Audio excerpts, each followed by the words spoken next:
정치평론가 이강윤의 오늘.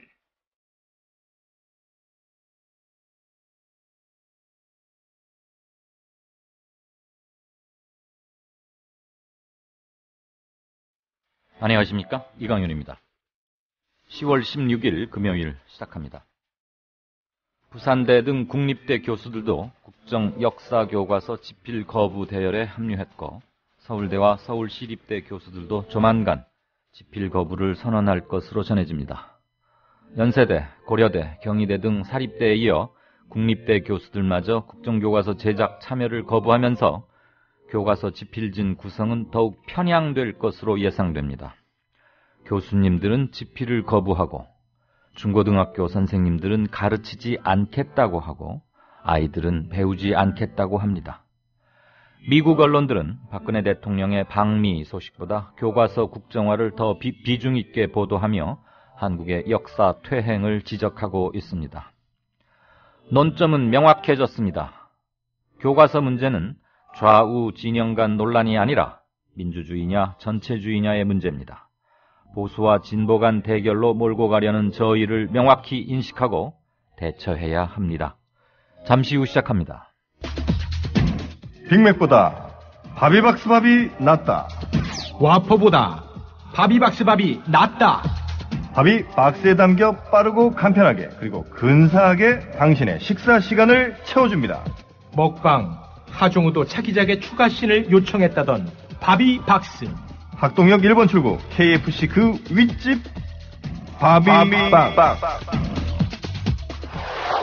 패스트푸드 하면 우리가 햄버거 많이 생각하지 않습니까? 건강에 안 좋습니다. 건강에 안 좋죠. 네. 그런데 이제는 밥으로 이게 해결이 된다는 거죠. 그러니까 마치 그 포장이 햄버거 포장 같아요, 진짜. 더 저는 세련돼 있고. 세련됐어요. 되게 깔끔하게 돼 있더라고요. 네. 네. 그 박스 안에 있는 밥을 숟가락으로 벤치에 앉아서 퍼먹으면 굉장히 그 모양이 네. 잘 살 것 같아요. 월스트리트가에서 굉장히 바쁜 비즈니스맨 같은 느낌. 맞습니다. 네. 심지어 지금요, 전국 곳곳에 있는 그 바비박스 매장에 방문하셔서 9,000원 이상 사시면 이 바비박스 페이스 버러. 페이스 보틀입니다. 병이죠. 네. 그렇습니다. 예. 나는 페이스 벌을 왜 세워놔 했지? 그러니까요. 발음 정확하게 해. 예. 네. 그리고 뭐 방문 후기 또 SNS에 올리면 아이패드, 디카 많은 상품들이 또 와. 준비되고 있습니다. 예. 방문하셔서 맛을 보시면 점심 한 끼 아주 충분하게 채우실 수 있을 것 같습니다. 바비박.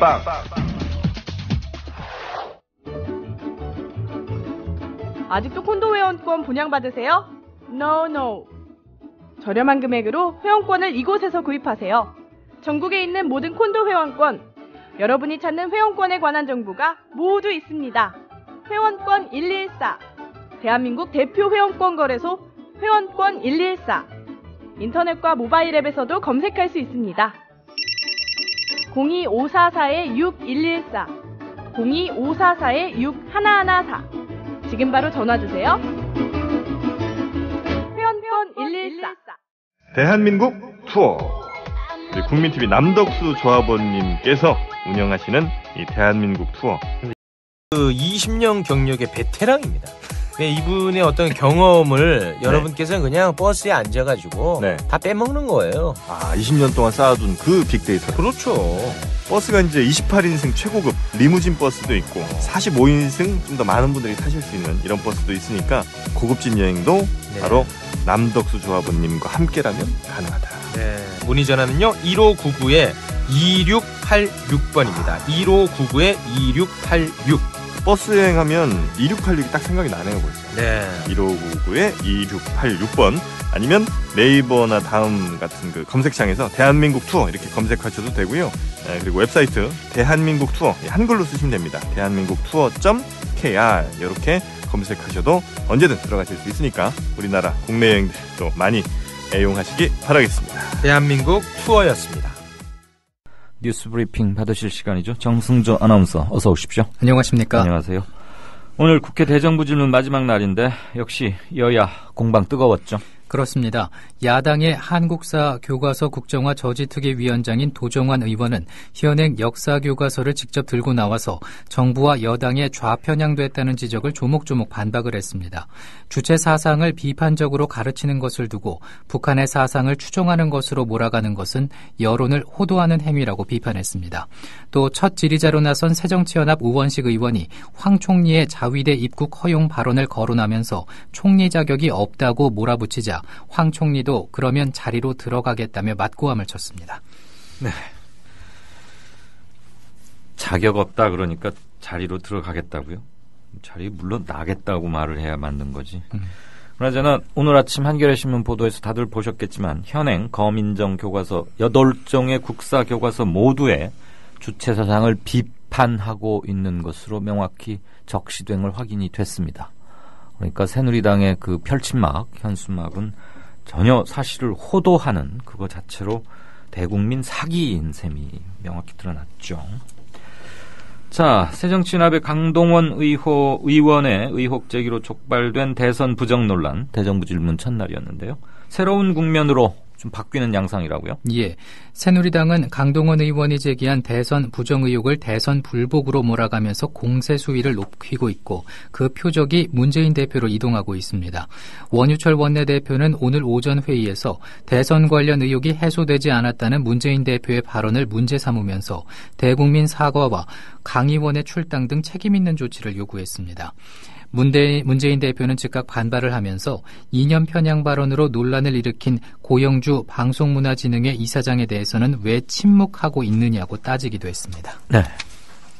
한국역사연구회가 국정역사교과서 제작 불참 선언했군요. 그렇습니다. 한국역사연구회는 어제 전현직 회장과 운영위원 등이 참가한 가운데 비상총회를 열고 오늘 성명을 내면서 국정화가 강행된다면 교과서의 연구, 개발과 검토 등 어떤 제작 과정에도 참여하지 않겠다고 밝혔습니다.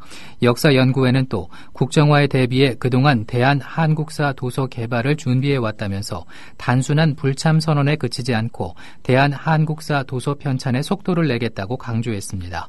앞서 어제는 근현대사 전공자 500여 명의 모임인 한국근현대사학회가 교과서 집필 불참 선언을 하는 등 역사학자와 주요 대학교의 대학 교수 등이 불참 선언이 이어지면서 국정교과서 집필진 구성에도 어려움이 예상됩니다. 네. 한국역사연구회는 사학 전공자들 중에 가장 대표성을 인정받고 권위 있는 학회로 꼽힙니다. 김재춘 교육부 차관, 영남대 재직 시절에 국정교과서는 거민정 교과서보다 후진적인 거다. 이거는 해서는 안 된다. 그런 요지의 논문을 썼던 사람이기도 한데요. 김 차관이 국정역사 교과서 사용이 늦어질 우려는 하지 않고 있다. 그러니까 문제없이 만들 수 있다. 지금 이런 얘기죠. 그렇습니다. 김재춘 교육부 차관은 오늘 국회에서 열린 동북아 역사 왜곡 대책 특위 전체 회의에서 국정교과서의 교육 현장 적용이 정부가 계획한 2017년 3월보다 늦어질 가능성을 묻자 우리는 안 되는 상황을 가정하고 있지는 않다고 답했습니다. 김 차관은 그런 상황이 발생하면 그때 가서 정책을 결정할 것이라면서 미리 가정해서 안 되면은 어떻게 할지를 검토하지는 않는다고 설명했습니다. 국정교과서 집필기간에 대해서도 집필기간이 1년간 충분히 주어지기 때문에 국정교과서 집필이 가능할 것이라면서 2011년에 개발된 역사교과서는 7개월 만에도 했다고 말했습니다. 교육부는 다음 달 국정교과서 집필 작업을 시작해서 1년 만에 이를 완료하고 내년 12월 감수와 현장 적합성 검토 작업을 거쳐 2017년 3월부터 중고교에 이를 사용한다는 계획입니다. 네, 이게 교수 출신의 교육부 차관이라는 사람이 할 소리인지 모르겠습니다. 2011년에 개발된 역사교과서는 7달 만에도 했다. 그래서 무려 1,500군데의 오류가 발견되고 온통 비판과 난리를 한번 겪었는데 그리고도 아직도 이런 소리가 입에서 나오는 모양이군요. 그나저나 자기가 교수 때 썼던 논문은 지금 교육부가 채택한 나라가 하려고 하는 방침하고 완전히 배치되는데 그럼 자기 논문을 취소하거나 폐지하거나 아니면 교육부 차관을 그만두거나 둘 중에 하나 해야 되는 거 아닌가 모르겠어요. 자, 박근혜 대통령 지지도 여론조사 해봤더니 좀 떨어졌다고요? 예. 여론조사 전문기관인 한국갤럽은 지난 13일부터 사흘 동안 전국의 성인 남녀 1000명을 대상으로 설문한 결과 박근혜 대통령의 직무수행에 대한 긍정평가 비율은 지난주보다 4%포인트 하락한 43%로 집계됐다고 밝혔습니다. 반면 부정평가 비율은 지난주보다 3%포인트 상승한 44%로 집계가 돼서 부정적인 평가가 긍정적인 평가보다 1%포인트 높았습니다. 부정평가의 답변 이유로는 한국사 교과서 국정화가 14%로 가장 많았고 다음은 원활하지 않은 국정 운영과 소통 미흡, 독선 등이 그 뒤를 이었습니다.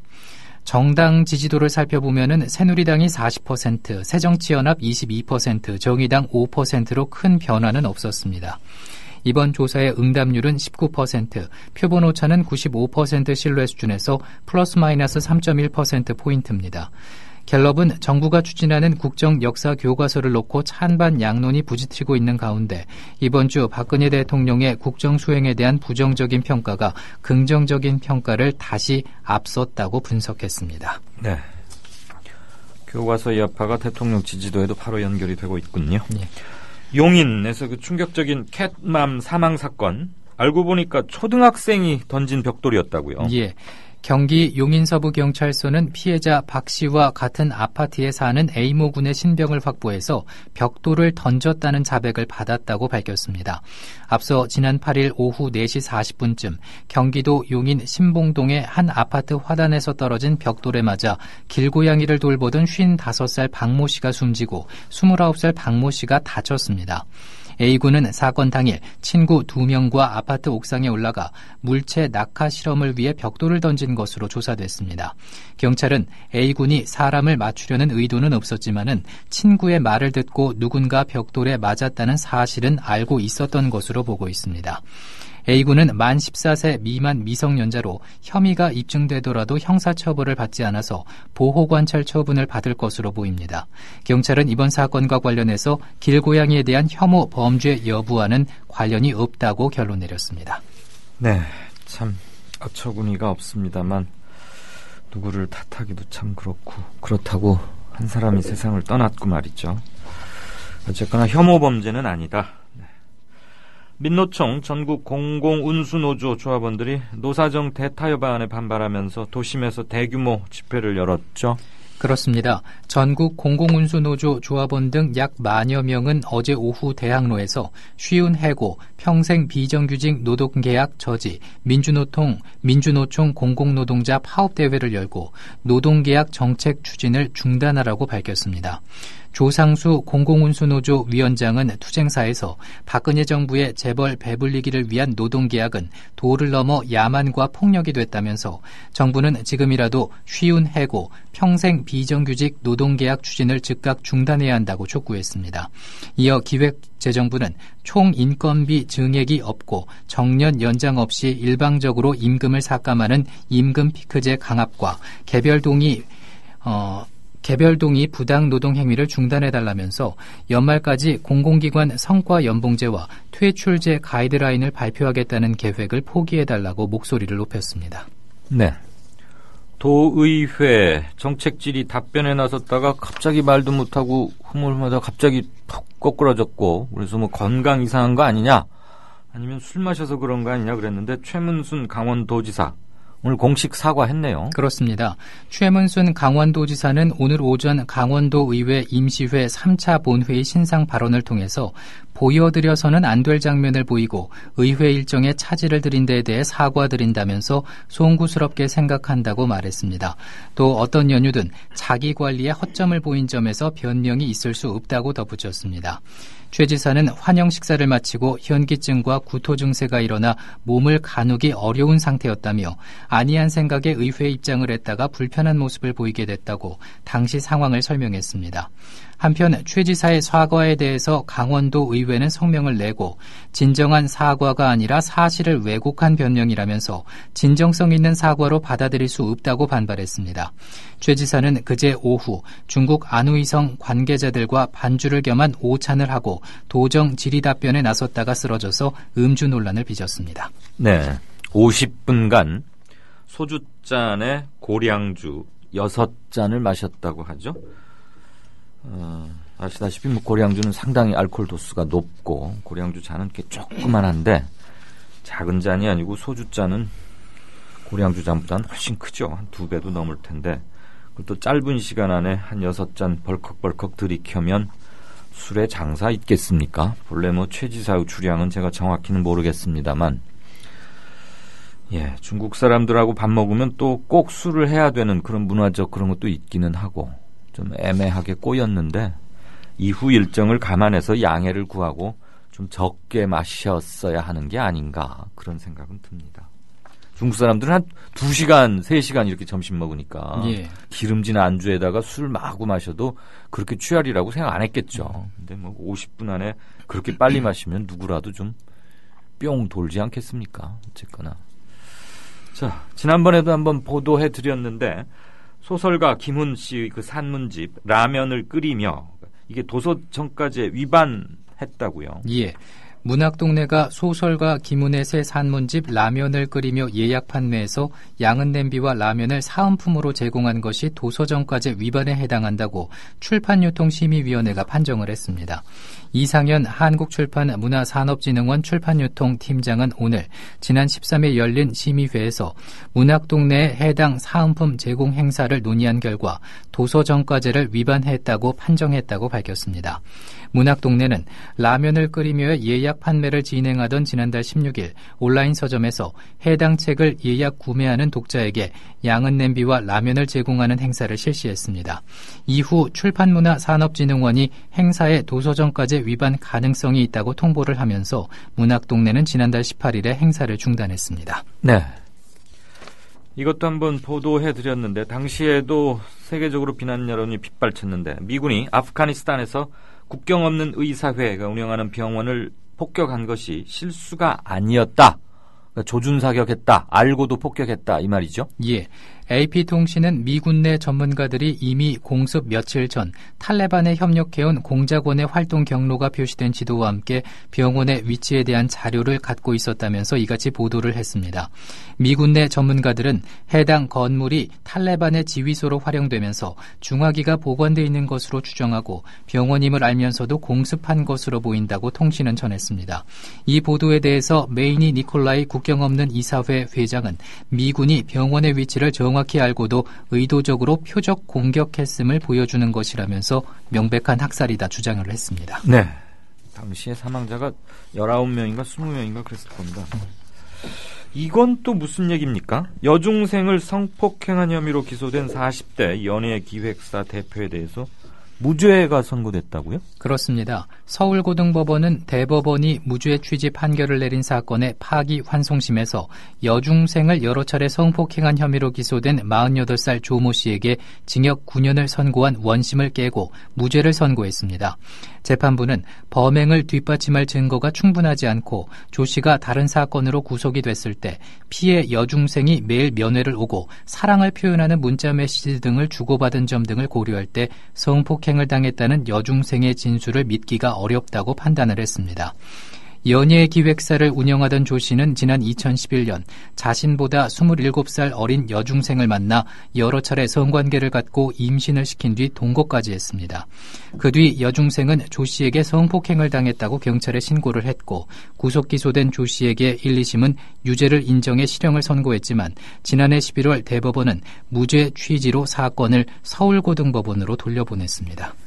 네, 사실관계를 명확히 따져보긴 해야 할 텐데 왜 여중생이 그러면 성폭행 당했다고 신고했는지 그것도 좀 명확히 밝혀져야겠고 다시 한번 여론이 좀 들끓 것 같습니다.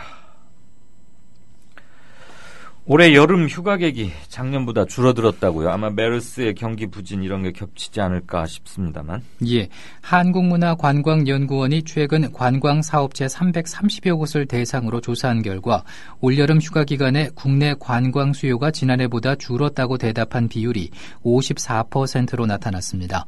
업종별로는 국내 여행업과 호텔업 등이 영업에 어려움을 겪은 것으로 나타났습니다. 지난해 여름과 비교해서 차이가 없다는 응답은 36%였고 증가했다는 응답은 10%에 불과했습니다. 네. 다음 달에 발권되는 국제선 항공권 유류 할증료가 없다고요? 지금 뭐 유가가 최하 수준이니까 당연해 보이긴 그렇습니다. 하는데. 예.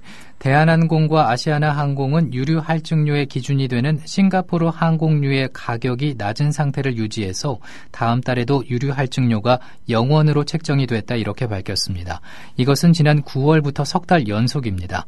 국제선 유류 할증료는 그 전달 15일까지 한 달간의 싱가포르 항공유 평균 가격이 1갤런에 150센트 밑으로 내려가면 부과되지 않습니다. 네. 주말 날씨 어떻답니까? 예, 주말인 17일과 18일은 쾌청한 날씨가 지속되겠습니다. 내일은 전국적으로 아침 최저 기온은 7도에서 15도의 분포, 낮 최고 기온은 22도에서 26도를 보이겠습니다. 일요일에도 아침 최저 기온은 7도에서 16도, 낮 최고 기온은 전국이 23도에서 27도를 기록하겠습니다. 네. 지금까지 뉴스 브리핑의 정승조 아나운서였습니다. 고맙습니다. 고맙습니다. 많이 힘들어. 많이 힘들어? 우울해.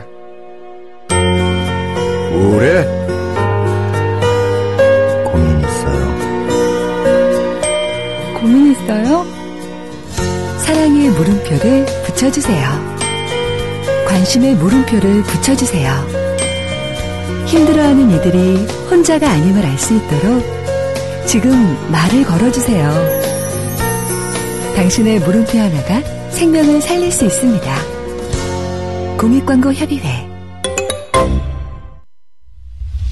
지금 여러분께서는 정치평론가 이강윤이 진행하는 이강윤의 오늘을 듣고 계십니다. 이강윤의 오늘은 팟캐스트 포털 팟빵에서 다시 들으실 수 있습니다. 의견과 건의가 있으시면 게시판에 남겨주세요.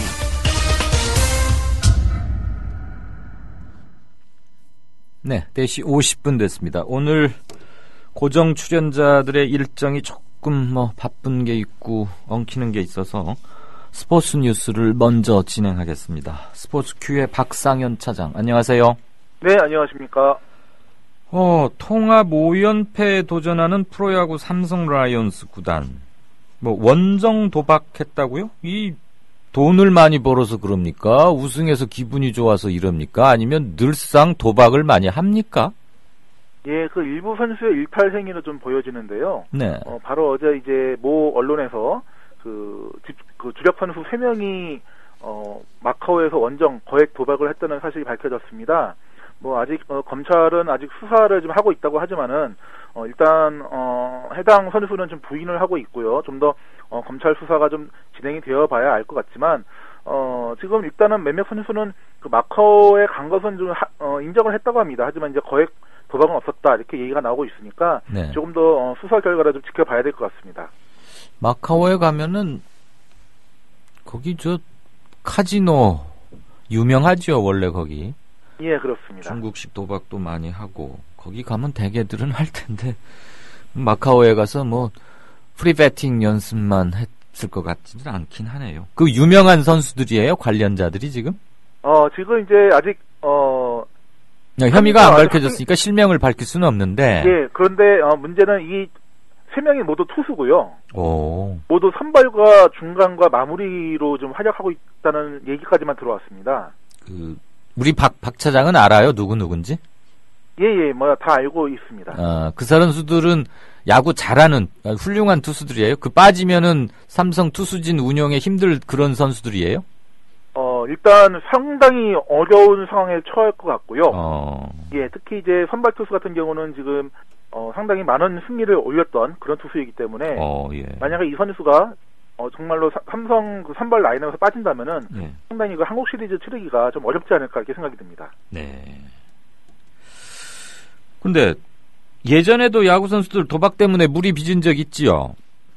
네, 그렇습니다. 그 2000년 시드니 올림픽 때도 한번 이런 적이 있었죠. 그래서 당시 좀 문제가 되기도 했었고요.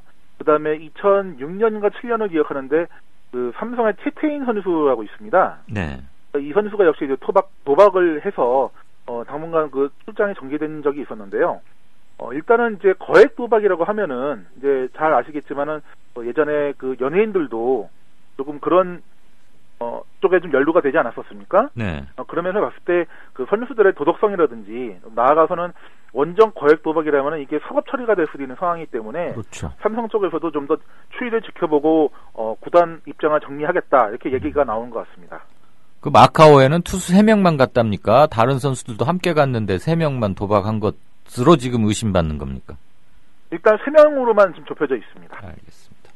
그 치어리더 박모 씨가 명예훼손으로 검찰에 고소한 적이 있었는데 이 역시 또 뭐 어떤 선수와 연관이 되어 있다 이런 얘기도 있죠?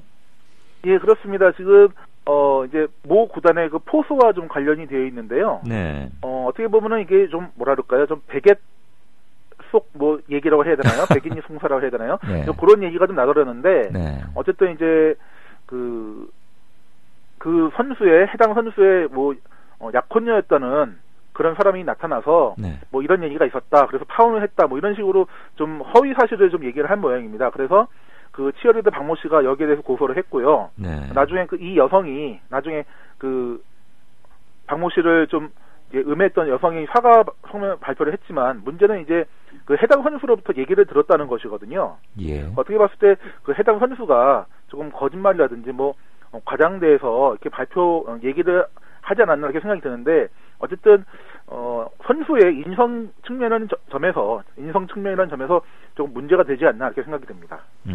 남녀간에 무슨 성적인 그런 얘기인가 보죠? 예, 그렇습니다. 예.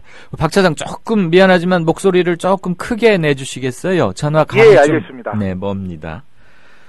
자, 프로야구 시즌 끝나자마자 너도 나도 큰 물에 가겠다. 미국 메이저리그 진출 선언이 잇따르고 있다고요? 네, 그렇습니다. 일단 롯데에서 먼저 2명의 선수가 얘기가 나왔는데요. 손아섭 선수와 황재균 선수 모두 이제 롯데의 외야 자원과 내야 자원이거든요. 예. 이 선수들이 모두 이번에 이제 포스팅 시스템을 통해서 메이저리그에 나갈 수 있는 그런 자격이 됩니다. 그래서 롯데 구단에 허락을 좀 받겠다 이렇게 얘기가 나오고 있고요. 그다음에 이제 이미 잘 아시겠지만 넥센의 박병호 선수도 이미 그 메이저리그 진출을 도전을 시사를 했고요. 그렇기 때문에 조금 더 많은 선수가 좀 메이저리그에 나가지 않을까 생각이 듭니다. 네. 하지만 문제는 이제 롯데에서 2명이 나왔다는 게 문제가 되는데요. 예. 포스팅 시스템을 통해서 메이저리그에 나가게 되면은 구단의 허락이 있어야 되거든요. 근데 지금 현재 KBO 규약상에서는 포스팅 시스템을 통해서 메이저리그에 나갈 수 있는 선수는 한 시즌에 한 구단당 한 명으로 제한이 되어 있습니다. 네. 그럼 결국 손아섭 선수와 황재균 선수 둘 중에 한 명은 메이저리그에 못 간다는 얘기가 되게 동시에 갈 수가 없으니까요. 예. 그래서 거기에 대해서는 교통 정리가 좀 필요할 것 같습니다. 우리 박 차장이 보기에 두 선수가 메이저리그 가면 통할 수준의 실력은 된다고 봅니까? 아, 글쎄요. 상당히 좀 애매하긴 한데요. 예. 일단 이 선수들이 왜 이런 메이저리그로 나가겠다라는 자신감을 갖게 됐느냐 하면은 아무래도 강정호 선수가 메이저리그에 진출하자마자 좋은 성적을 네. 남겼기 때문에 예. 그렇기 때문에 좀 자신감을 얻지 않았나 이렇게 생각이 드는데 네. 글쎄요. 손아섭 선수와 황재균 선수는 조금 좀 덜 되지 않을까, 좀 힘들지 않을까 이렇게 생각이 됩니다. 강정호급은 아닌 것 같다 이 말씀입니까? 예, 그렇습니다. 왜냐하면은 일단 손아섭 선수라든지 황재균 선수 같은 경우는 메이저리그 도전의 의사를 밝혀왔긴 했지만 그 메이저리그 스카우터들에게 전혀 관심을 끌었던 선수는 아니었거든요. 일단 모든 관심은 박병호 선수에게 모아져 있었기 때문에 네. 좀 힘들지 않을까 이렇게 생각이 됩니다. 그 삼성에 있었죠, 오승환 선수. 지금 일본에 가 있는 거 맞죠? 예, 일본에서 이제 시즌이 다 끝났고요. 여기 이 친구도 메이저리그 녹화하려고 한다고요?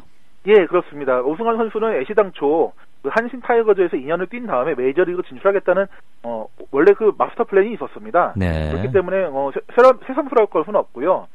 일단은 뭐 메이저리그에 가게 되면은 이제 중간 개투로 뛸 수 있을 것이다 이렇게 얘기가 나오고 있는데 네. 일단 한신 쪽에서는 오승환만한 투수는 또 없거든요. 예. 그래서 어떻게든 좀 거액으로 좀 잡아보겠다 이렇게 얘기가 나오고 있습니다. 그럼 몸값 팍팍 올라가겠네요. 예, 하지만 오승환 선수의 워낙 그 의지가 강하거든요. 네. 어쨌든 지금 이제 우리나라 나이로 34시죠, 이제 내년이면 35이 되는데, 어떻게 보면은 메이저리그에 진출할 수 있는 마지막 기회이기 때문에, 한 1년이라도 어떻게든 뛰겠다, 뭐 이렇게 생각을 갖고 있는 모양입니다. 네. 우리 박 차장이 보시기에 일본 프로야구 수준하고 미국 메이저리그 수준 차이, 어느 정도 한 몇 년 격차 또는 뭐 100점, 그러니까 미국을 100으로 한다면 일본은 몇 %쯤 된다고 보세요? 예, 제가 봤을 때는 한 80에서 85 정도로 좀 생각을 합니다. 일단 왜냐하면은 한신의 또 오승환 이전에 또 유명한 투수가 있었습니다. 후즈카와 규즈라는 선수가 있었는데요. 네. 이 선수도 역시 메이저리그로 진출했다가 실패를 봤거든요. 예. 또 일본 프로야구 선수 중에서 물론 성공을 한 선수도 있지만 실패한 선수도 굉장히 많습니다. 네. 뭐 마스이 가즈오라든지 뭐 이런 선수가 있기 때문에 100% 좀 성공을 보장하는 건 아닌 것 같습니다. 미국이 100이라면 일본은 한 80에서 85. 그럼 한국은 몇쯤 돼요? 저는 70에서 75로 생각합니다. 아, 그럼 우리하고 일본하고 그렇게 큰 차이가 나는 건 아니네요. 예, 그렇습니다. 뭐 이대호나 오승환 선수가 잘 하는 것만 보더라도 네. 그 정도면은 많이 따라붙었다라고 생각이 듭니다. 제 친족 중에 일본에 살고 있는 아주 가까운 제 친척인데 학생인데 야구, 수영 뭐 이런 걸 되게 잘하거든요. 일본의 초등학교 야구팀 수가 우리의 200배가 넘는다고 하는 것 같더라고요. 예, 그렇습니다. 전체 뭐 초등학교도 그렇고요. 중학교, 고등학교 다 합쳐도 비슷하겠죠, 계속. 그러면 예, 엄청나게 많습니다. 어마어마하게 규모에선 차이가 나는데 프로야구 수준은 한 10%포인트 정도밖에 차이가 나지 않는다. 그럼 한국이 상대적으로 굉장히 잘하는 거네요. 예, 그렇습니다. 어떻게 보면은 조금 더 이제 수준을 많이 끌어올렸다고 할 수가 있겠는데 가장 문제는 요즘 들어서 이제 한국 프로야구 수준이 조금 낮아지는 거 아닌가 이렇게 생각이 드는데요. 네. 예, 그렇게 생각할 수 있는 게 투수의 그 평균 자책점이 상당히 많이 올라갔습니다. 예. 그런 점에서 봤을 때 지금 타자들은 많이 성장했는데 네. 투수들은 좀 그 성장 속도를 따라가지 못하는 거 아닌가 이렇게 생각이 듭니다. 투수들이 투수 노름이라던데 야구가 그럼 뭐 투수들을 어떻게 집중적으로 잘 하게 하기도 힘들 거고. 자, 오늘부터 강원도에서 전국체전이 열리는데 어떤 점에서 남다른 의미가 있는 거죠? 예, 일단 내년이 바로 리우데자네이루 올림픽이 열리는 해가 아니겠습니까? 어떻게 보면 이제 올림픽이 열리기 전에 마지막으로 치러지는 전국체전이기 때문에 많은 그 국가대표급 선수들이 출전을 합니다. 뭐 진종호 선수라든지 하격의 진종호 선수라든지 그다음에 런던 올림픽에서 양궁 2관왕을 차지했죠. 기법의 선수라든지 그다음에 뭐 유도에서는 이제 대학생 선수들이 상당히 많습니다. 뭐 안창림이라든지 안바울 선수라든지 뭐 이런 국가대표팀에서 활약하고 있는 그런 선수들이 나오기 때문에 스타 열전이 되지 않을까 이렇게 생각이 됩니다. 네, 스타 열전이다. 최문순 도지사께서 체전 개막식에 가서는 무사히 잘 개막 선언하고 비틀거리지 말아야 할 텐데. 자, K리그 축구 소식 마지막으로 들어볼까요? 네, 바로 내일부터 이제 스플릿 라운드가 벌어집니다. 스플릿 라운드는 예전에 제가 한번 소개를 해드렸던 것 같은데요. 네. 그 상위 스플릿과 하위 스플릿을 나뉘어서 6개 팀씩 나뉘게 됩니다. 그럼 결국 이제 6개 팀이 한 라운드씩 치러지기 때문에 5경기가 남은 것이고요. 이제 그 순위에 따라서 최종 순위가 결정이 됩니다. 이제 가장 관심이 모아지는 게 상위 스플릿이 되겠죠. 네. 우승을 누가 하느냐, 그 다음에 AFC 챔피언스 리그 진출 티켓이 걸린 마지막 3위는 누가 차지하느냐, 여기에 대해서 이제 많은 뜨거운 관심이 모아질 것으로 보입니다. 알겠습니다. 오늘도 뭐 박 차장은 지금 어디 운동장에 나가 있습니까? 내일부터 또 바쁜 일정이 시작되기 때문에 오늘은 오프가 됐습니다. 그래요. 주말이 거기는 제일 바쁘겠군요. 네, 지금까지 스포츠 뉴스 브리핑 스포츠 Q의 박상현 차장이었습니다. 고맙습니다. 네, 감사합니다.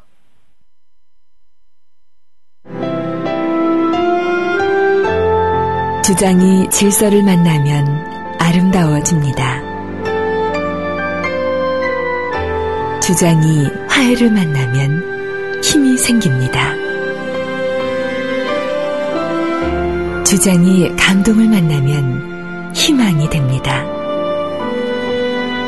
주장이 배려를 만나면 마음을 움직입니다. 마음을 움직이는 힘, 배려에서 시작됩니다. 한국방송광고공사 공익광고협의회.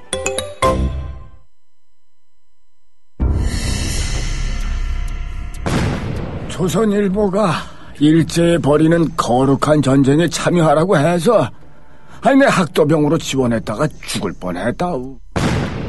6.25 때 조선일보가 국군이 연전연승하고 있다고 해서 넋놓고 있었죠. 근데 밤새 인민군이 서울을 함락시키고 후퇴할 때는 남편을 잡아갔어요. 진작 피난할 걸. 조선일보에서 외환 위기는 없다며 설레발 떨었는데 그걸 바보같이 믿었어요. 그래서 사업이 실패했습니다. TV조선에서 황선 신은미가 북한을 지상 낙원이라고 했다는 보도를 보고 폭탄을 던졌어요.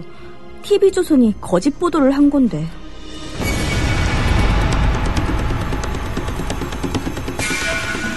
이런 조선일보가 여전히 신문시장 1위를 독점하고 있습니다. 조선일보 같은 족벌신문, 수구 기득권 세력의 대변 매체에 집중된 언론 권력을 시민에게 돌려주자는 운동. 이게 바로 미디어 협동조합 운동입니다. 조합원이 아니신가요? 서둘러 가입해주세요. 조합원이신데 조합비를 아직 못 내고 계신가요? 서둘러 자동납부 신청을 해주세요. 인터넷 국민.tv 또는 서울전화 3144-0933, 3144-7737로 하시면 됩니다. 네, 5시 4분 됐습니다. 어떤 주제나 이슈에 우리 청취자분들께서는 관심이 많으신지요? 한번 보죠. 김세민님, 황교안 총리의 일본 자유대 한반도 상륙 관련 발언에서 당황해서 말을 잘못한 게 아닌가 그렇게 생각을 했었는데 어제 전시작전권에 관한 질문 답변 과정에서도 횡설수설하더라. 5.16에 관한 거는 요리조리 피하면서 대통령 입맛에 딱 맞게 답을 하던데 애매하고도 대단히 중요한 문제에 대해서는 이상하게 어영부영하단다. 그런데 지금 일본의 산케이 신문은 벌써부터 이런 보도를 하고 있습니다. 이제 산케이 신문이니까 일본을 먼저 썼겠죠. 일한 양국 간이나 미국을 포함한 한미일 포함한 3개국 간에 모종의 협의가 있었다는 것을 인정했다. 이렇게들 쓰고 있다고 합니다. 산케이 신문은 이념적 편향성과 함께 조금 기사의 퀄리티나 신뢰도에서 좀 의심을 받는 신문이긴 합니다. 그걸 감안하고 읽을 필요는 물론 있지요만은 산케이가 이런 것을 단정적으로 보도를 하는 것은 아니 땐 굴뚝에 연기 나겠느냐, 이제 이런 점에서 합리적 의심을 한 번쯤은 품을 만한 계제는 된다고 봅니다. 어쨌거나 김세민님 이제 말씀은 이렇게 맺고 계시네요. 황 총리의 경솔한 언행과 상황 인식은 총리 자질을 의심하게 합니다. 네, 동의하고요. 총리 자질을 의심받을 뿐더러 이 중요한 사안에 대해서 제대로 파악을 못하고 있거나 또는 부지불식 간에 아주 중요한 극비라고도 할 수 있는 그런 것들이 튀어나온 건 아닌가, 이런 점에 밝히려는 초점이 모아져야 한다고 봅니다. 통상적으로 검사 출신의 꼼꼼하고 뭐 나름대로 잘하는 게 있다고 생각했으니까 대통령은 총리까지 시켰을 텐데, 이런 초거대 중대 사안에 대해서 실언을 한다? 저는 그렇게 실언이라고 보여지지 않습니다. 만약에 실언이었다면 정말 자질 문제고요. 실언이 아니었다면 이거는 간단한 사안이 결코 아니죠. 한반도에 무슨 일이 생겨서 한반도에 있는 일본인들을 철수시켜야 하는 상황이 된다면 자유대는 뭐 이렇게 와도 되느냐? 그랬더니 뭐 저기 해가지고 협의해서 오케이 하면 올 수 있다. 지금 그 얘기였잖아요. 애초에 그런 것은 전혀 우리 동의가 없으면 한 사람도 한치의 한국 땅도 밟을 수 없다고 계속 말해오다가 대정부 질의에서 총리가 답변을 실수한다는 것은 상정하기 힘듭니다. 미리 다 질문서 총리실로 가고요. 그 답변할 팀들 다 논아주어서 답변 취합해서 어느 수준으로 답변할지 다 정하고 하는 겁니다. 대정부 질의 그거 나쁘게 말하면 짜고 치는 고스톱이에요. 미리 질문 다 보내고 취합해서 답변서 쓸 시간이 충분했는데도 횡설수설했거나 실언했다면 그건 말이 안 되는 거죠. 은하견님, 일본은 생활 스포츠, 한국은 엘리트 스포츠. 국제대회 금메달은 한국이 많겠지만 국민 대중 스포츠와 국민 건강은 다른 차원이 될 수 있습니다. 맞습니다. 제가 아까 잠깐 제 사적인 얘기에서 좀 말하긴 뭐했는데 제 여동생의 아들이거든요. 그러니까 조카죠, 조카. 근데 뭐 그 친구는 보니까 확실히 다르더라고요. 수영, 유도, 야구 뭐 이런 걸 되게 좋아하고 잘한대요. 그래서 만능 스포츠맨이 되려나 보다. 아무튼 뭐가 됐든 유명해져라 그랬는데 요즘은 다 때려치우고 공부만 한답니다. 근데 꽤 어려운 학교에 뭐 시험이 어떻게 덜컥 붙었나 봐요. 좋다는 학교에. 그래서 제가 그랬죠. 아니 뭐 맨날 야구하고 뭐 수영하러 댕기고 그런데더니 공부는 언제 했대냐 뭐 그랬는데 아무튼 뭐 쬐꾸만 녀석이 저한테 그 캐치볼 하면서 던지는 거 보니까 어우 제가 그 볼을 받았다가 손이 얼얼할 정도로 다르더라고요. 아이고 뭐 길었습니다. 사적인 얘기가. 오케이 마리님. 부자 범죄가 마약과 원정 도박인데 부자들 주로 저지르는 범죄. 우리나라 부자들 그중에서도 스포츠 선수 또는 연예인 또는 재벌 2, 3세 그리고 정치인 자녀들이 벌이는 범죄 중 대표적인 게 마약과 원정 도박이다. 김무성 대표의 사위 등 최근에 마약 사건이 빈번하게 벌어지고 있는데 제대로 된 처벌을 하지 않아서 공분을 샀죠. 그런데 원정 도박 사건이 크게 났는데 김무성 마약 사건처럼 유야무야 넘어가면 국민적 공분이 일지 않겠느냐. 이번 사건은 절대로 가볍게 끝내서는 안 된다라고 하셨습니다. 예, 삼성이 이제 이기고서 뭐 좀 보너스 같은 것도 주지 않았겠어요? 제 생각에 잘 모르지만.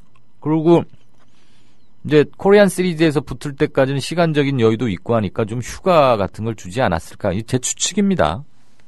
홍콩, 마카오는 뭐 워낙 가까우니까 주머니에 돈도 좀 있겠다. 젊은 친구들이 가서 일했던 모양인데 그거 참. 토토하하님, 과거는 결코 죽지 않는다. 심지어 과거는 아직 지나간 것이 아니다. 윌리엄 포크너의 말입니다. 국정교과서 문제를 보면서 생각난 문구입니다. 반대 성명들을 보면 그나마 덜 창피하다는 게 서글프기까지 하네요. 토토하하님.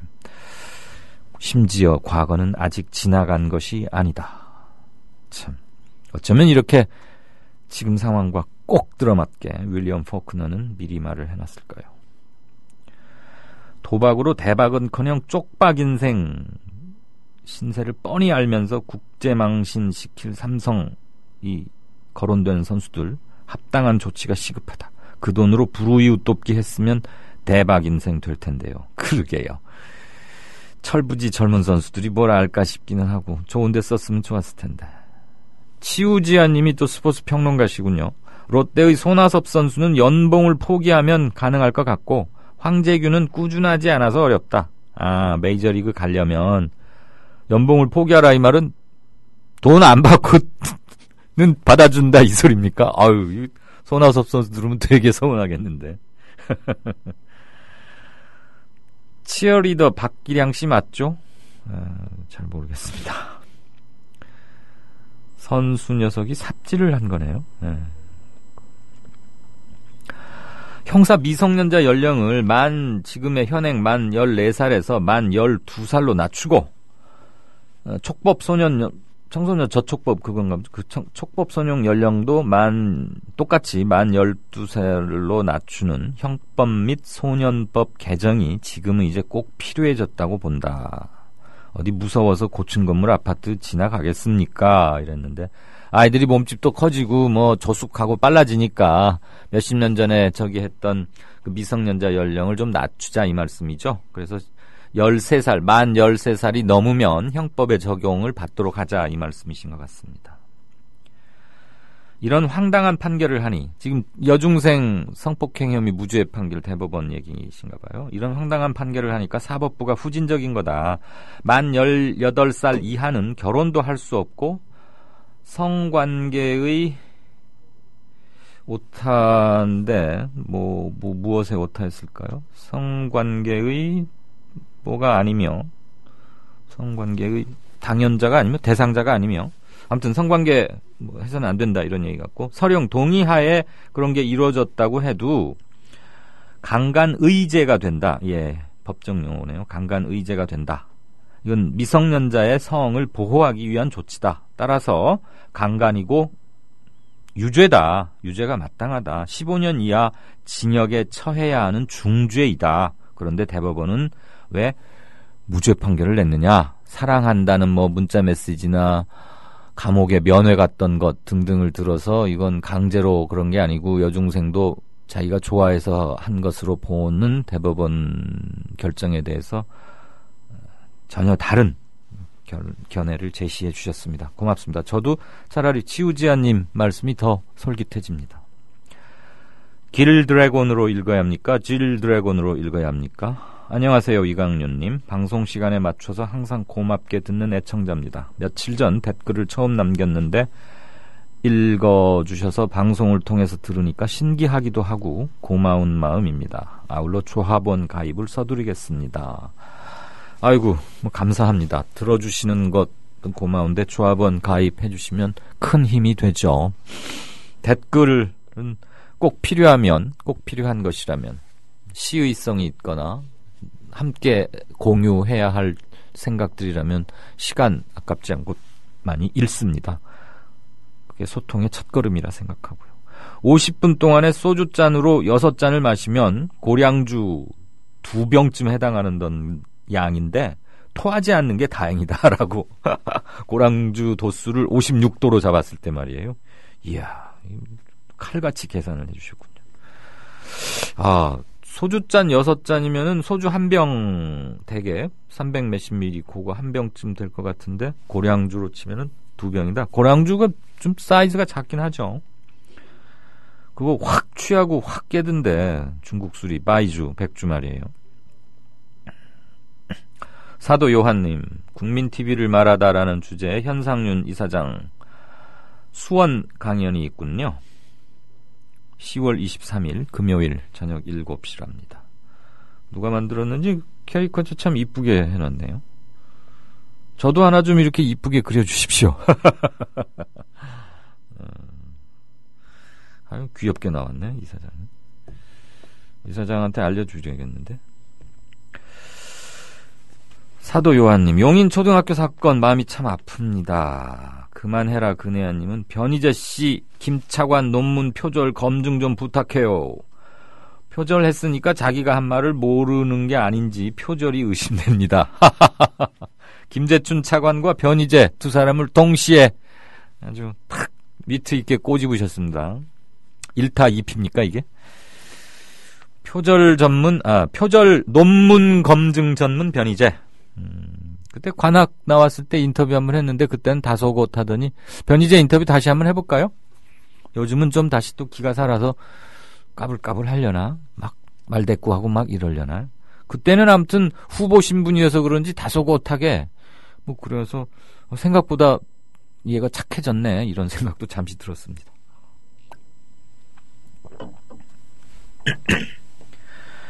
출첵 인사 남겨주신 분들 고맙습니다. 이따 다시 한번 보죠.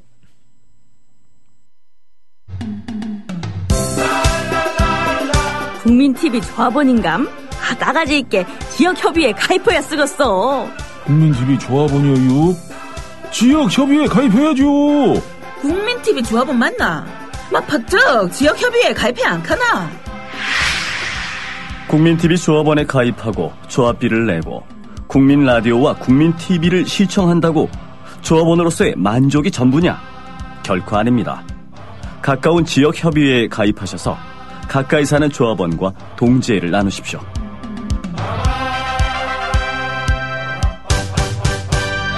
자세한 가입 안내는 미디어협동조합 홈페이지 지역협의회 게시판을 참고하시면 됩니다.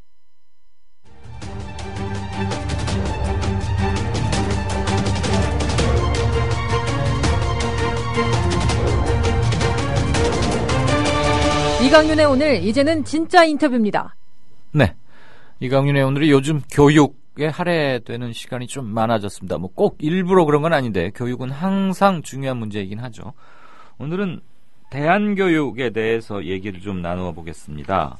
학업 중단 예방 그리고 대안교육 지원센터를 운영하고 계시는 윤철경 소장님이십니다. 소장님 안녕하십니까? 네, 안녕하세요. 네. 지금 요즘 대한교실 운영 매뉴얼 제작 중이시고 학교 현장 컨설팅 이런 거에도 매진하시고 네. 혹시 네. 대한학교를 운영하고 계시는 건 아니시죠? 네, 대한학교를 운영하진 않고요. 네네. 그 대한학교를 지원하는 일을 맡고 있습니다. 지원하는 거. 대한학교들이 여러 가지 어려운 상황이 있어서 예, 대한학교 또는 학교에서 대한학교라고 하면 또 독립돼 있어서 가기가 어렵기 때문에 네. 전국에 이제 대한교실 학교에서 그런 대한교실을 운영하는 할 때 그 대한교실을 지원하는 업무 이런 것들을 저희 센터가 하고 있습니다. 언제부터 이런 일에 관심을 갖고 직접 해 오셨습니까? 저는 뭐 연구자이기 때문에 한국청소년정책연구원은 항상 그 어려움을 갖고 있는 청소년들에 대한 연구를 하고 있었어요. 네. 그리고 청소년들이 실제로 부닥치고 있는 여러 가지 어려움들이 있기 때문에 그것들을 이제 해결해 주는데 사실 그 많은 문제들이 학생이기 때문에 교육적인 어려움이 많이 있는 거죠. 학교 현장에서 겪는 어려움들, 예. 자신들이 원하는 것들을 학교에서 받지 못하고 고민하고 갈등하면서 어려운 문제를 겪는 아이들이 많기 때문에 이 학업 중단 위기 청소년, 학업 중단 위기 또는 학교 밖 청소년 이런 문제에 대해 관심을 두고 연구를 해왔습니다. 네. 한국청소년연구원이면은 그 국립 한국청소년정책연구원이고요. 나라에서 세운 연구기관인가요? 그렇죠. 국책연구기관입니다. 네, 그렇군요. 청소년 정책을 전문으로 연구하는 국책연구기관이에요.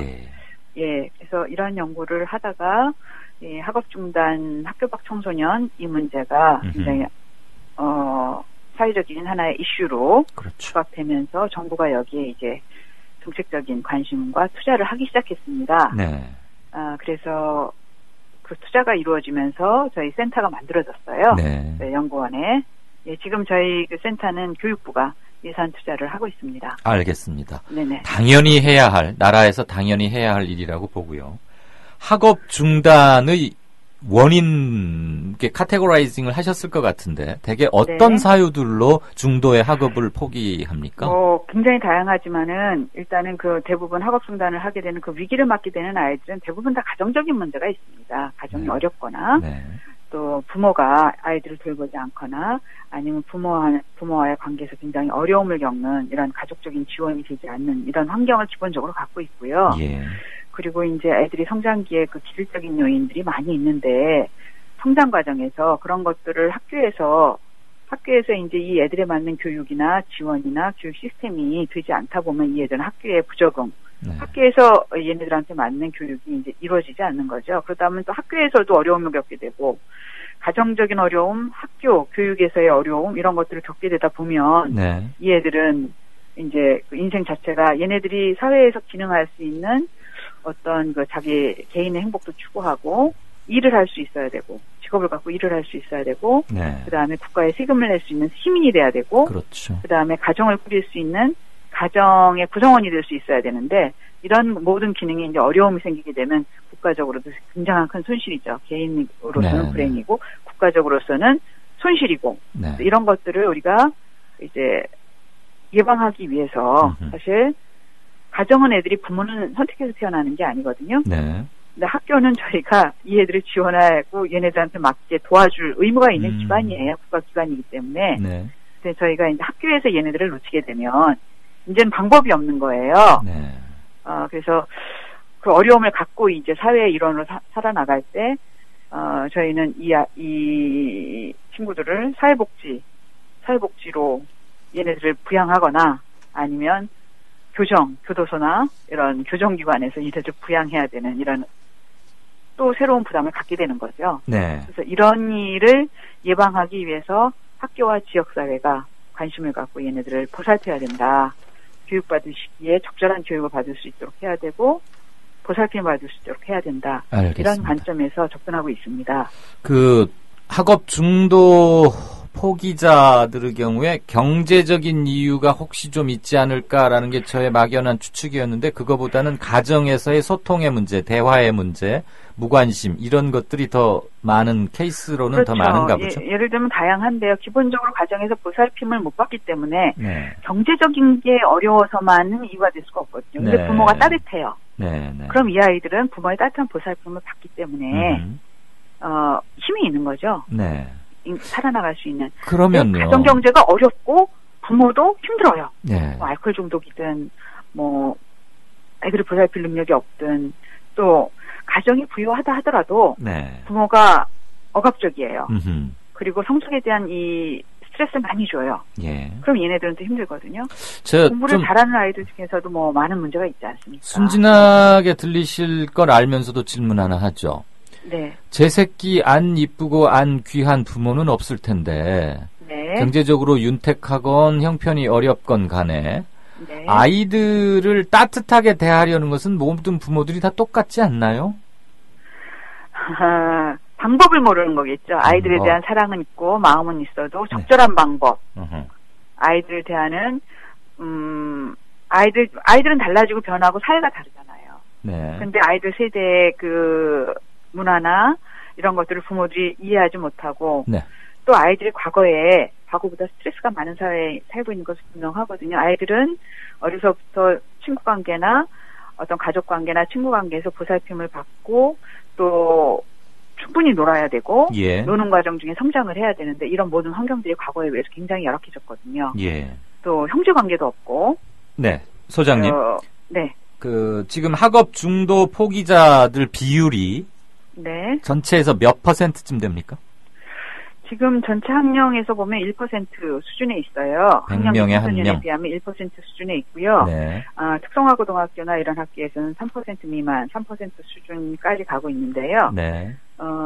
저희 한국 같은 경우에 학업 중단율이 국제적으로 볼 때 높은 게 아니에요. 굉장히 낮은 수준에 있다고 볼 수 있어요. 예.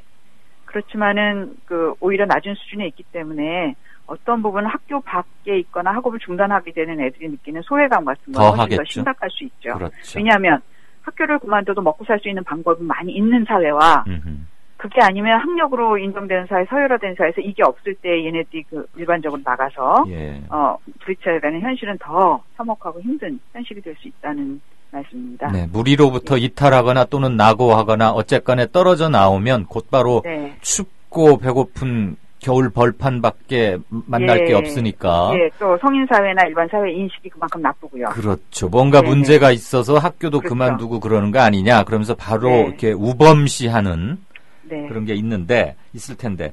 그러면 이 친구들을 대안교육을 통해서 거두자 이것입니까? 예, 대안교육이라는 것이 사실은 공교육이 교육의 목적은 다 동일하지 않습니까? 사람을 성장하게 만드는 것이고 자기의 역할을 하기 지원하는 일인데요. 네. 저희 공교육이 사실 공교육 두 가지로 나뉘어 있는데 직업교육기관, 직업교육을 하는 특성화고등학교하고 그다음에 입시교육을 하는 일반고등학교가 있는데 이 일반고등학교 입시교육이 대부분이 대학에 가긴 하지만 입시교육하는 기관이라고 얘기하면서 여기에서 여기서 다루는 교육 내용이 자기의 인생의 의미와 자기의 삶과 별로 의미가 없는 아이들이 굉장히 많이 있는 거예요. 그렇죠. 네. 또 직업교육기관이라고 하더라도 특성화고등학교라 하더라도 이 학교에 가긴 갔지만 여기에서 내가 자격증을 따서 이걸로 통해서 내가 원하는 직업을 얻을 수 있는 애들은 굉장히 소수인 거예요. 예. 그래서 일반고등학교도 그렇고 특성화고등학교도 그렇고 그쪽에서 운영하는 교육 내용과 교육 과정에서 소외되어 있는 그것이 자기에게 별로 의미가 없는 아이들의 집단이 굉장히 많습니다. 네. 그 아이들이 다수입니다. 다수인데 교육은 학교가 가지고 있는 목적을 향해서만 가니까 이 애들이 학교에서 자신들의 요구에 맞는 교육을 받지 못한다 라고 생각하면서 거기에서 유리돼 버리는 거죠. 그래서 아주 무력해지거나 애들이 무기력해지거나 아니면 거기서 말썽을 피게 되는 거예요. 네. 예. 이게 이제 학교 폭력이라는 문제로 나타나기도 하고 수업을 방해하는 문제로 나타나고요. 아니면 엎어져 자는 애들로 나타나고 선생님들 그렇게 말씀하고 계셔요. 내 수업을 듣는 애들이 소수다. 교실에서. 네. 이런 것이 우리들의 공교육 현장입니다. 그래서 이 아이들이 이렇게 어려움을 겪고 있는데 이 어려움을 겪고 있는 아이들한테 이 아이들의 요구에 맞고 이 아이들이 여기에서 살아나는 사실 교육이 아이들을 죽이고 있다고 얘기하거든요. 예. 교육에서 많은 아이들이 죽어가고 있다라고 표현을 합니다. 이 아이들을 좀 살릴 수 있는 방도 아이들한테 생명력 있게 좀 살아날 수 있는 방도 이것을 찾고자 하는 것이 대한교육입니다. 선생님, 소장님. 네. 실제 그냥 학교를 다니고는 있지만 실질적으로는 학업을 포기한 그런 친구들도 상당히 많잖아요. 지금 아까 이제 그렇죠. 완전히 학교를 떠나버린 게 100명에 1명쯤이 한 1%고 특성화고는 고교는 한 3% 된다고 했는데 실질적으로는 학업 중도 포기자, 학교를 떠난 것과 크게 차이가 없는 이 친구들은 어떻게 보살피거나 건져내야 합니까? 그 아이들을 위해서 저희가 가장 필요한 건 얘네들이 희망이 없는 거예요. 네. 이 학교에서 내가 있지만 여기에서 내가 무슨 대학 입시에서 성공해서 좋은 학교로 가서 직업을 얻을 거라든가 아니면 내가 특성화 고등학교에 있지만 내가 여기서 자격증을 따서 좋은 직업을 내가 원하는 직업을 얻게 될 것이라는 희망이 없는 거예요. 이 아이들한테 희망을 줄 수 있는 것이 제공이 돼야 되고 이 아이들이 인간으로서 살아나갈 수 있는 어떤 그 인문적인 교양과 내가 살아나갈 수 있는 방도에 대한 어떤 교육이 이루어져야 돼. 결국은 진로직업 교육이라고 보여지거든요. 근데 이것이 당장 이루어질 수 있는 게 아니잖아요. 네. 그러니까 얘네들이 이것에 대한 가치관도 형성하고 이것을 체험하고 그리고 이러이러한 것들을 찾아나갈 수 있다. 이렇게 가면 내가 원하는 내가 살아나갈 수 있는 어떤 수단 이런 것들을 찾아나갈 수 있겠다라는 어떤 그 교육이 네. 이루어져야 된다는 거죠. 네. 이런 것들이 실험이 되고 있습니다. 학교에서. 예. 네. 일반 학교에서 대한교실이라든가 네.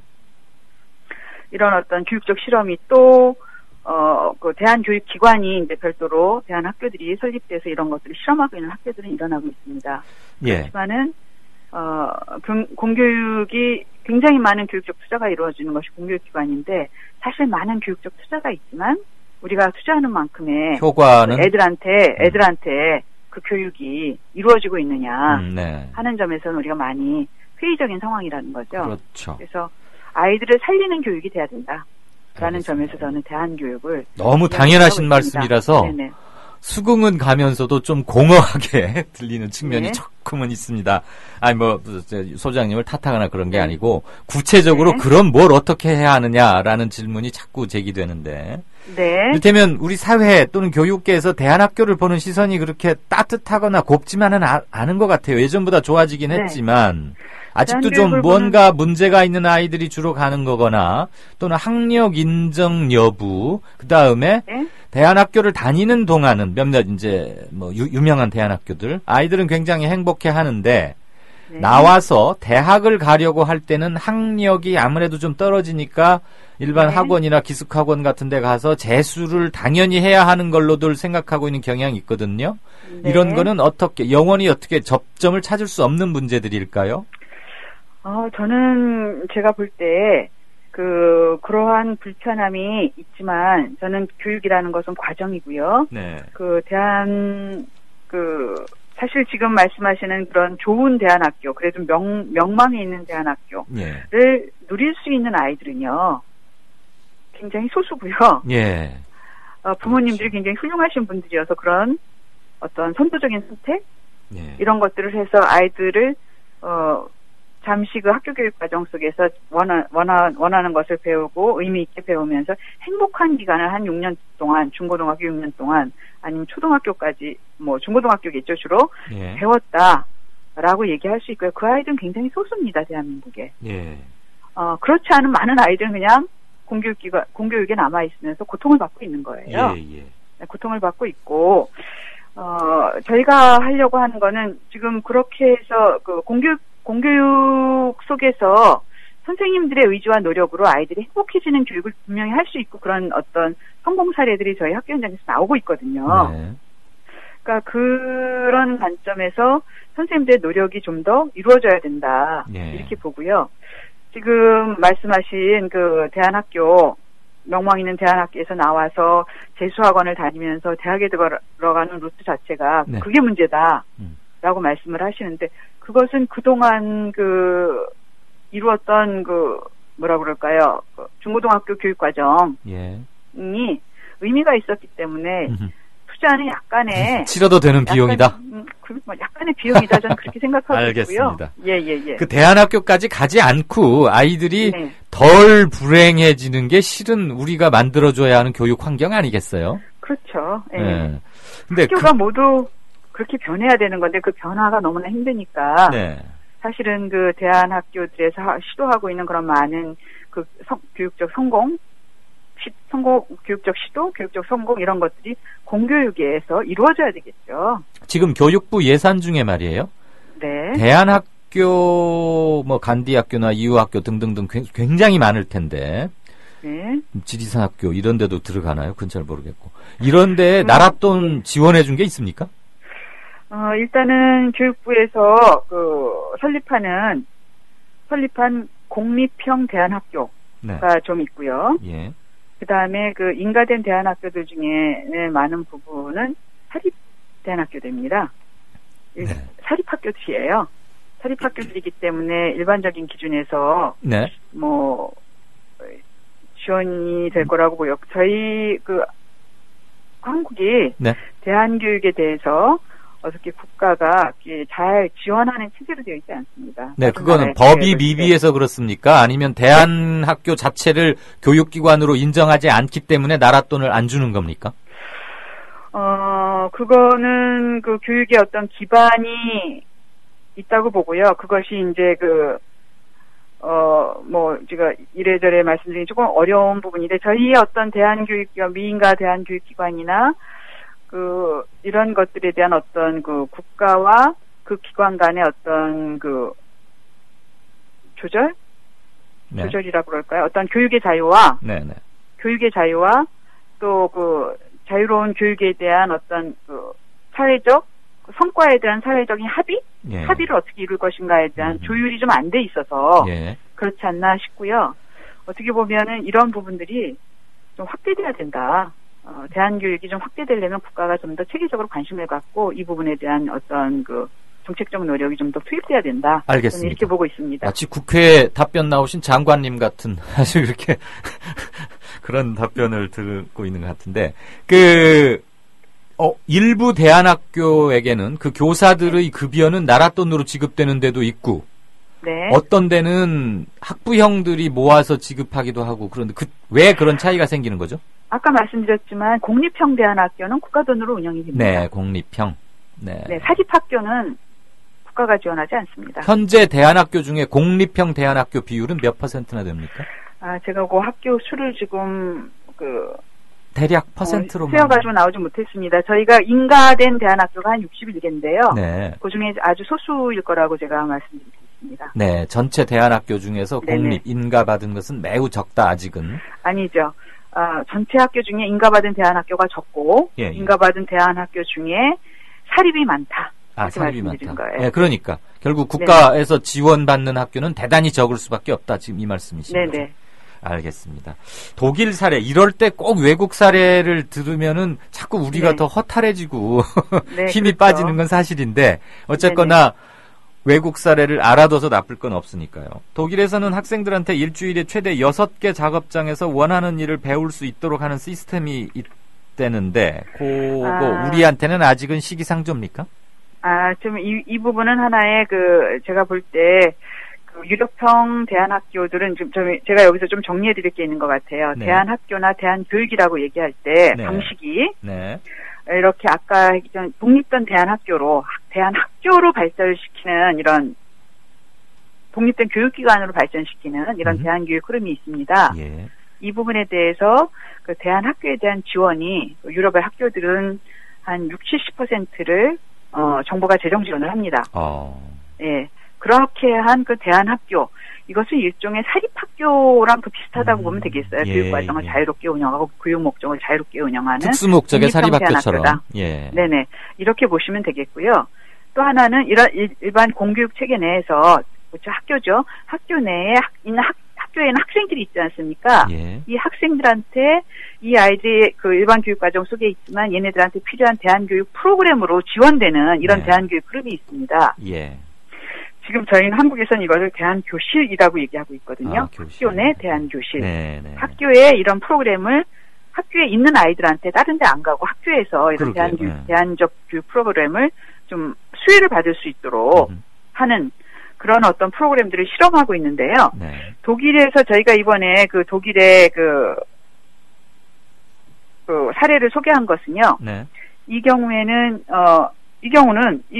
국가기관입니다. 독일에서 이 프로그램 운영하는 기관이 네. 그 생산적 학습을 이제 지원하는 그런 기관인데 이 기관이 각 독일의 학교들과 네. 더불어서 이 학교에 있는 학생들한테 교사들을 훈련시켜서 네. 교사들이 이런 프로그램들을 학교에서 운영하도록 지원하는 기관입니다. 그래서 이 학교에서 대안교실을 통해서 이 아이들이 지역사회에 직업체험을 할 수 있도록 예. 지원하는 이런 프로그램들을 지원을 하고 있어요. 예. 그럼 교사 연수도 하고 학교에 네. 일반 학교 교사한테 교사 연수도 하고 그다음에 그 지역에 있는 작업장이나 직업 체험장을 어떻게 개발하고 운영하고 예. 학생들을 어떻게 관리하고 하는 이런 것들을 경험할 수 있도록 네. 그런 어떤 것을 지원하는 그런 기관이에요. 네. 그래서 한국에서도 네네. 저희 이런 실험을 하고 있는 학교가 나타나고 있습니다. 알겠습니다. 예. 뭐 첫 술에 배부를 수는 없고 천리길도 한 발짝부터 시작해야 되겠죠. 대안교육 그리고 학업 조금 중도 체계적으로 한다는 점에서 차이가 있겠죠. 네네. 예. 학업 중단자들, 우리 아이들 똑같이 돌봐야 하는 거고 오히려 더 많은 관심을 쏟아야겠다. 그리고 나라 돈도 좀 들어갈 수 있도록 우리 인식과 법령 개정 이런 필요성을 느낄 수 있는 시간이었다고 생각이 됩니다. 오늘 말씀 감사합니다. 네. 지금까지 학업 중단 예방 그리고 대한교육지원센터의 윤철경 소장이었습니다. 국민 라디오를 또 국민 TV를 읽는다? 미디어 협동조합 콘텐츠의 관문 국민TV 뉴스를 아시나요? 뉴스K 등 국민TV의 모든 기사, 조간 브리핑 등 국민 라디오의 인기 콘텐츠, 주요 방송의 녹취와 뉴스메이커와의 대담, 주요 원고 대본이 여러분을 기다립니다. 국민 라디오와 국민 TV를 한눈에 만나세요. news.국민.tv 모바일 접속은 m.news.국민.tv. 국민라디오 팟캐스트 응원하는 가장 쉬운 방법 아시나요? 다운로드하기, 별점 주기, 댓글 달기, 구독하기. 국민라디오 팟캐스트 널리 알리는 가장 쉬운 방법 다운로드하기, 별점 주기, 댓글 달기, 구독하기. 기억하세요. 다운로드하기, 별점 주기, 댓글 달기, 구독하기. 이강윤의 오늘. 이제는 정가 산책으로 함께합니다. 정치권 동향 생생하게 풀어드릴 분은요. 한국일보 양정대 기자 안녕하세요. 네, 안녕하세요. 역사교과서 국정화 논란 관련해서 일부 여론조사들 보니까 새누리당 수도권 의원들 이거 좀 떨고 있을 것 같지 않아요? 네, 그렇습니다. 오늘 갤럽이 지금 주간 정례조사 결과를 발표했는데요. 예. 13일부터 15일까지, 그러니까 어제까지 사흘간 조사한 결과 내용을 보면 이 국정화 추진에 대해서 찬반 의견이 팽팽하게 갈렸는데요. 그런데 수도권 서울과 경기, 인천 이쪽에서는 반대 의견이 찬성 의견보다 상당히 높은 걸로 지금 그렇게 조사가 됐습니다. 수도권에서 훨씬 더 격차가 크다? 그렇죠. 예. 그러니까 이 새누리당 지지층이 많은 영남권에서 이 압도적인 결과가 나왔음을 예상을 해보면 사실 수도권에서는 말씀하신 대로 격차가 상당 부분 지금 벌어지고 있고 이 반대 여론이 높다는 건 수도권 총선 결과는 대체로 5% 안팎에서 승부가 나는 경우가 많다는 점을 감안을 하면 예. 이 새누리당 수도권 의원들로서는 굉장히 발등에 부떨어진 굉장히 좀 당혹스러울 수 있다 이런 예상이 가능할 것 같습니다. 그동안에도 지금 새누리당 수도권 의원들이 이 역사교과서 국정화를 이렇게 일방적으로 강행 추진하는 것에 대해서 상당히 좀 이 비판적인 생각들을 갖고 있다 이런 말씀들을 전해드린 적이 있었는데요. 네. 오늘 여론조사 결과 그리고 아마 이 같은 여론조사 결과가 뭐 다음 주에 나온 경우에도 크게 달라지는 않을 겁니다. 예. 그런 점을 감안하면 이 새누리당 내에서 여권 내에서 이 국정 추진 부분과 관련해서 좀 균열된 그런 뭐 의견들이 나올 가능성도 배제할 수는 없을 겁니다. 그렇죠. 자기 당선 안 될 것 같으면은 대통령이고 뭐고 지금 눈에 보이는 게 없잖아요. 그게 그렇죠. 제일 급한데. 거기다가 이제 박근혜 대통령 지지율도 지금 역전이 된 걸로 지금 갤럽조사에서는 그렇게 나와 있는데 예. 그런데 이제 부정평가가 뭐 어쨌든 뭐 큰 격차는 아니고 긍정평가 43%, 부정평가 44% 이렇게 조사가 됐던데요. 그런데 이제 부정평가의 이유 중에 하나가 바로 이 국정화 추진과 관련한 부분, 여기에 14%의 답변이 있다는 거는 결국은 이 국정화 논란이 이 부정적인 여론을 지금 끌어올리고 있다. 이렇게 볼 수 있고요. 이 국정화 추진 논란과 관련해서 이게 이제 부정적인 평가 요인이었던 것과 맞물려서 이 독단적이고 독선적인 국정 운영에 대한 비판도 상당히 지금 올라가는 추세입니다. 그렇게 보면 큰 틀에서 이 국정화 추진과 관련한 이 여론의 역풍, 그러니까 여권 입장에서 보면 좀 여론의 역풍이 불고 있다. 뭐 이런 해석도 좀 가능한 그런 대목이라고 생각이 됩니다. 귀 닫고서 독단적으로 국정 운영한다는 거는 취임 다음 날부터 제기됐던 거 아니에요? 그건 기본 반찬 같은데. 그 이제 독선적인 국정 운영에 대한 비판 이런 것들이 이제 어쨌든 큰 현안들이 한 번씩 터질 때마다 이게 다시 한번 뭐랄까요, 그 상기되는 그런 측면이 있었다면 이번에는 이 국정교과서 강행 추진 뭐 이런 부분이라고 할 수 있겠죠. 좀 한 가지 특징적인 대목 중에 하나를 또 꼽아보면 지금 학부모들 그러니까 학부모들의 반대 여론이 꽤 높다는 겁니다. 그러니까 지금 그 갤럽 조사를 보면 20대, 30대, 40대, 50대, 이제 30대, 40대 중에 이 초중고 학부모들 중에서 이 반대 여론이 6대4 정도로 많은 걸로 그렇게 조사가 됐는데요. 이게 이제 지금 국정교과서를 추진하는 직접적인 이유 중에 하나로 지금 정부 여당이 얘기하는 게 이 입시 부담을 덜 수 있다 뭐 이런 부분 아닙니까? 그런데 어제 전병헌 새정치연합 최고위원이 몇 가지 자료를 갖고 반박을 했던 것처럼 이 국정교과서가 되면 다일교과서가 되면 오히려 세세한 부분까지 출제를 할 수도 있고 그래서 입시 부담은 더 높아진다 뭐 이런 건데 근데 이제 문제는 정부가 이 국정교과서를 이 교과서 발행 체제를 바꾸면서 드는 이유 중에 하나가 바로 입시 부담 완화다. 이것 자체도 사실 코미디 아니겠습니까? 그렇죠. 그러니까 이거를 갖고 학부모들을 설득해서 여론전에서 뭐 앞서가겠다 뭐 이렇게 전략을 짰다면 그것 자체가 사실은 정말 그 전략 부재, 그러니까 뭐랄까요, 그 좀 머리가 없는 뭐 그런 것 아니었나 뭐 이렇게 얘기를 할 수도 있을 것 같고요. 어쨌든 학부모들까지도 지금 반대 의견이 높다는 걸 감안을 하면 이 갤럽 조사가 이제 매주 나오는 거니까 아마 다음 주 초에 이제 1m 조사가 나와 보면 또 한 번 여론조사 그 여론의 흐름이 확인이 될 텐데. 전체적으로 좀 여권 입장에서는 좀 당혹스럽지 않을까 뭐 그런 예상이 됩니다. 아니 학부모들을 너무 우습게 한 거죠. 뭐 이게 입시 부담에 완화가 된다가 그게 가당키나 한 소리입니까? 글쎄 말입니다. 목표는 딴 데 두고 지금 이유를 괜히 그런 거 갖다 붙인 거 아니에요? 그러니까 학부모들이 더 뿔이 나는 거지. 그거하고 입시 부담 완화하고 무슨 상관이 있어? 그나저나 이 사안이 내년 총선에까지 영향을 미칠 만한 추동력 계속 에너지를 공급받으면서 이슈로 계속 살아서 갈 수 있다고 보세요? 일단 박근혜 대통령이 어떤 판단을 할 거냐가 핵심일 텐데요. 지금 수도권 쪽의 의원들, 그러니까 새누리당 의원들 얘기를 들어보면 이게 총선에서 이념 전쟁을 통한 총선의 유불리 이것 전에 박근혜 대통령은 본인의 의지, 그러니까 명확한 뭐 역사를 정말로 바로 세워야 한다는 그런 신념에서 이거 추진하는 거 아닌가 싶다. 뭐 이런 얘기를 하는 사람들이 있습니다.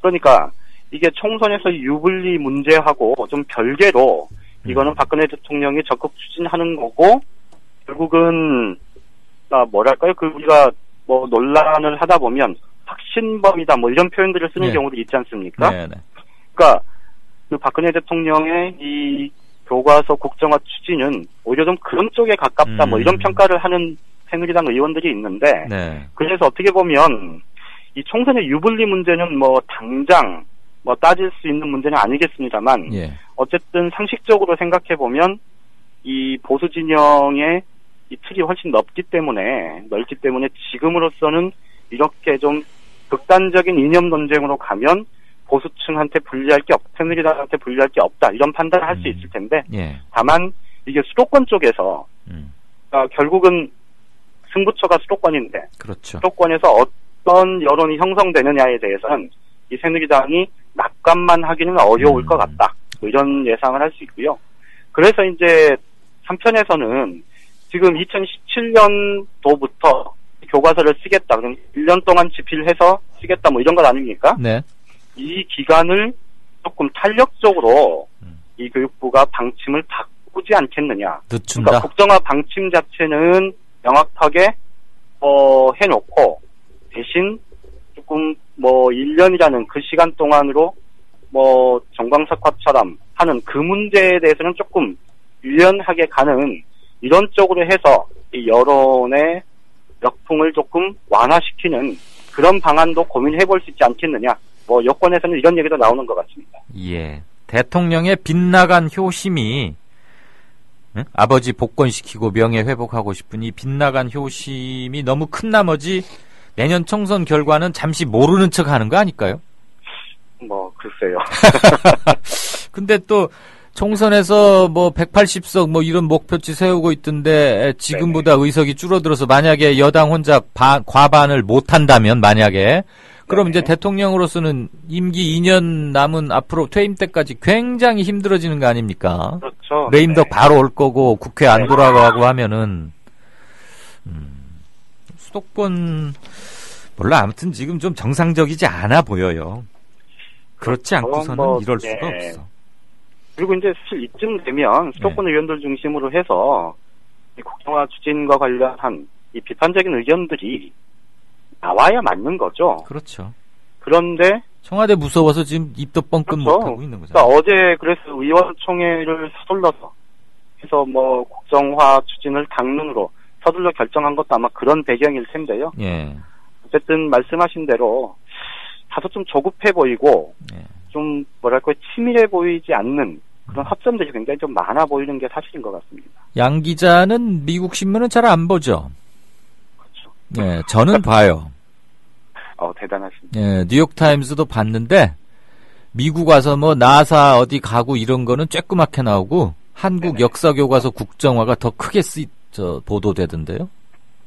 그런가요? 네. 그거 좀 보세요, 신문 좀. 알겠습니다. 영어도 잘 하시면서 신문은 안 봐. 야당 얘기 좀 봅시다. 네네. 현역 의원 중에 누구누구는 골라서 쫓아내야겠다. 이제 심사하겠다는 거잖아요. 이거 항상 하는 거지만. 네네.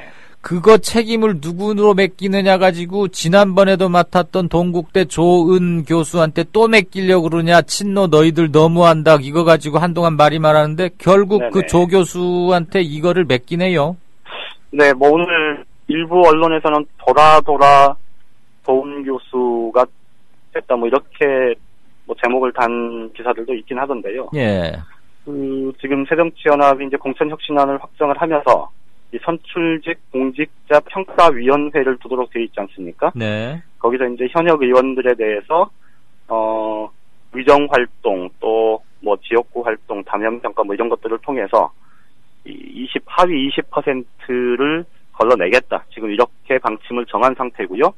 그 평가를 담당할 이 전원 외부 인사로 꾸려지는 선출직 공직자 평가위원회를 구성하게 돼 있는데 그 위원장에 이 조은 동국대 명예교수를 오늘 최종 확정을 했습니다. 네.